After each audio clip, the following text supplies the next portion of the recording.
Halo, gue Eros Prakasa dan hari ini gue bakal react sama tweet-tweet lama gue dan gue nggak tahu tweet apa yang akan muncul ya. We'll see.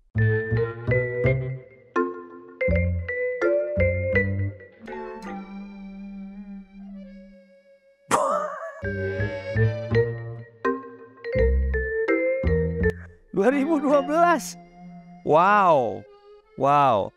Masih terbayang-bayang Bami Akai di Jalan Tengku Umar Denpasar kemarin siang. Buset, 2012 tuh berarti Mei 2012. Oh, ini berarti gue pasti lagi tur stand up pertama gue nih, tur Meremelek. Karena gue jalan mulai April 2012. Ini pasti lagi tur Meremelek, stand up comedy tour di Denpasar. Bami Akai sampai sekarang gue kalau ke Bali pasti makan sini. Bakmi apa ya? Halal sih sayangnya. Papa lebih tua dari mama ya. Iya, berarti papa meninggal dulu. Iya, sampai hari ini nggak tahu kenapa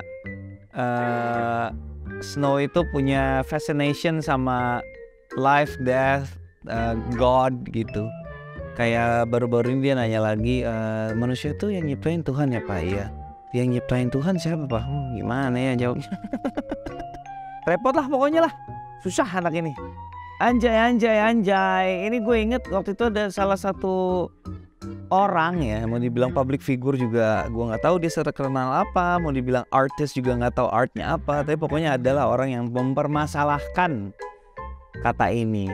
Jadi ya sengaja aja gue sebut yang banyak biar tambah rame. Ketika menikah, saya dan istri tidak membuat perjanjian pembagian harta. Apa yang mau dibagi hartanya aja nggak ada.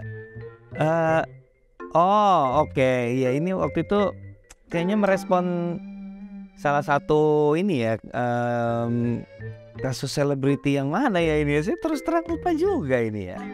Tapi ya memang benar, memang tidak ada perjanjian harta gono gini ketika saya menikah. Karena apanya yang mau dibagi. Ya tapi itulah ya, kalau kita mau mulai dari nol ketika sudah punya sesuatu yang hasilnya ada gitu, jadi perjalanan jadi semakin indah dan bermakna. Cie. Ya ini gara-gara tweet ini salah satu kawan saya yang mungkin turun-temurun udah tajir mampus merasa disindir, padahal gue nggak bermaksud, bukannya nggak boleh gitu. Banyak orang sukses yang berbagi inspirasi lupa menciptakan peranan harta dan koneksi orang tua. Bukannya nggak boleh sukses karena peranan dan koneksi orang tua, boleh. Tapi pada saat berbagi inspirasi jangan dilupain juga. Kadang-kadang orang tuh lupa sama privilege-nya gitu.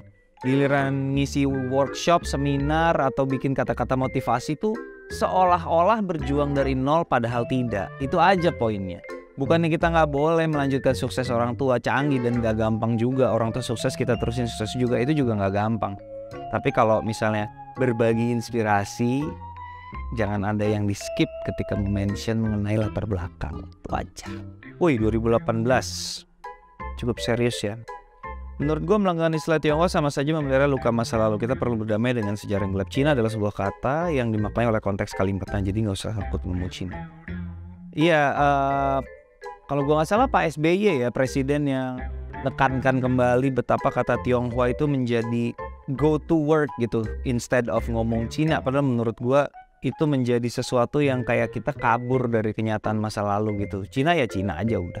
Batak, Jawa, Sunda, Cina ya udah gitu. Arab, India kita sebut yang lain. Kenapa kok kalau yang Cina kita nggak bisa sebut? Jadi ya kita maknai aja sesuai dengan konteks kalimatnya ketika kata tersebut digunakan, bukan berdasarkan beban masa lalunya. Kapan ini ya? Edward Swadi, menurut gue Eros Prakasa selalu duta besar penting komunitas Cina Indonesia. Gak kenal maka gak sayang dia orang manusia paling melakukan Cina ke kebanyakan orangnya, karena kenal prasangka buruk perlahan luntur.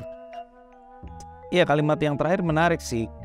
Prasangka memang salah satu hal yang membuat kita susah akur gitu, karena prasangka itu kan sesuatu yang diturunkan turun-menurun dan hanya bisa diruntuhkan saat kita kenal. Nah kan untuk bisa kenal ini kan susah ya. Masa kita mau bergaul dengan semua suku di Indonesia, mungkin gak semua punya kesempatan itu.